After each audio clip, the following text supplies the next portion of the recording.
প্রিয় দর্শকবৃন্দ, সৈয়দ রাসেল আহমেদ ইউটিউব চ্যানেলের পক্ষ থেকে সকলকে আন্তরিকভাবে সুস্বাগতম। আমি আবার আরেকটি নতুন ঐতিহাসিক জায়গায় এসে হাজির হলাম। তো আজকে আমি শুধু একা না, আমার সাথে আরো দুইজন লোক রয়েছে। ক্যামেরার বাহিরেও আরো অসংখ্য লোক রয়েছে। তো সরাসরি আমি চিল্লাচিল্লি না করে আমার এক ভাইয়ের কাছ থেকে আমি যে ঐতিহাসিক জায়গাটার মধ্যে দাঁড়িয়ে আছি এই জায়গা সম্পর্কে একটু বিস্তারিত জানি। ভাই, আসসালামু আলাইকুম। ওয়ালাইকুম আসসালাম।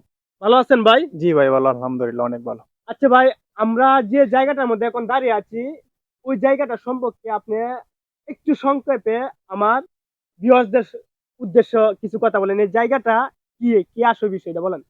এই জায়গাটা অনেক পুরাতন জায়গা। আমার বাপ দাদারা যদি জিজ্ঞাসা করে যে এই জায়গাটা কবে কি আপনারা কিছু জানেন, তারা বলে যে আমার বাপ দাদারা বলতে পারে নাই, তা আমরা কিভাবে বলবো। এই জায়গাটা যুগ যুগ ধরে অনেক, বলতে গেলে অনেক পুরনো, মানে আমাদের বাপ দাদার জন্মের আগের জায়গা এই জায়গা। এই জায়গায় এটা বন্ধের মাঝখানে জায়গা। মানে এই জায়গায় সবাই কৃষি কাজ করে, তো অনেক পরিশ্রম হয়। পরিশ্রম হওয়ার কারণে এই জায়গায় সবাই একটু আশ্রয় নেই, যাতে একটু শান্তি পায়। অনেক শান্তির জায়গা এটা। অনেক শান্তির জায়গা, হ্যাঁ? হুম।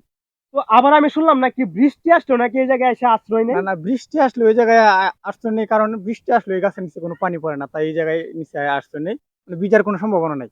তো মানে গাছটা এরকম যে আপনার বেষ্টিত যে হুম, বৃষ্টি আসলেও হুম। নিচে পানি আসে না, তাই না তো? না, এই আর কি গাছের নিচেও প্রায় 15-20 জন লোক হাঁটে। এই আশ্চর্য!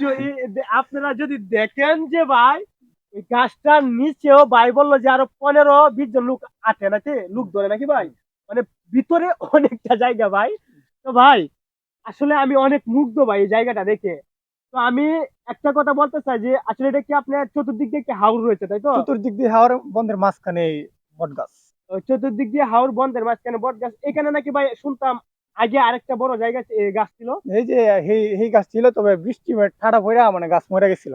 ওই দিক দিয়ে ভাই, হ্যাঁ? ওই দিক মানে দিয়ে। ভাইয়া বলতেছে যে আগে আরেকটা গাছ ছিল অনেক বড়, তাই তো? এটা থেকে আরো অনেক বড়, আরো 2 গুণ বড়। আরো 2 গুণ বড়, তাহলে হুম। অবাক কাণ্ড তো। এটা কি টাটা বৃষ্টির মধ্যে টাটা পয়রা মানে বজ্রপাত হয়ে বজ্রপাত গাছটা মারা গেছে। গাছটা মারা গেছে, তাই তো? তো ভাই,